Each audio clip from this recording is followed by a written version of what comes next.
Барша жәрдемақы алушылар көріңіздер. Сәлеметсіздер ме қымбат көрермен, арнамызға қош келдіңіз. Әлемде және Қазақстанда болып жатырған ең соңғы жаңалықтарды алғашқы қатарынан біліп отырыңыз келсе, арнамызға жазылыңыз, лайк басуды ұмытпаңыз. Қазақстанда балалы аналарға қандай жәрдемақы төленеді? Еңбек және халықты әлеуметтік қорғау министрлігі баспасөз хатшысы ресми өкілі Мадияр Уақбаев балалы аналарға қандай жәрдемақы төленетінін түсіндірді.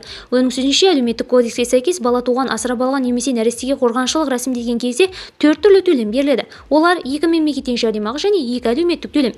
Бірінші кезекте бала туғанда бір жолғы жәрдемақы төленеді. Оның мөлшері бірінші, екінші және үшінші балаға 38 мың айлық есептік көрсеткіш, төртінші және одан да көп балаға 63 айлық есептік көрсеткіш.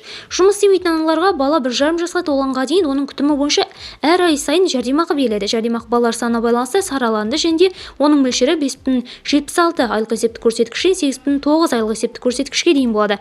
Мемлекет әлеуметтік сақтандыру қорына жұмыс берушілер аударым жасаған жұмыс істейтін әйелдер жүктілігіне және босануына, жаңа туған баланы асырап алуына байланысты табысынан айырылған жағдайда төлем талап ете алады. Оның мөлшері соған құқығы бар әйелдің соңғы 12 айдағы орташа айлық табысына байланысты болады, дейді Мадияр Уақбаев. Видеомыз кеңінен таралу үшін лайк басып жақындарыңызға таратып қоюды ұмытпаңыз. Қымбат көрермен, бізді бақылауды жалғастырыңыз.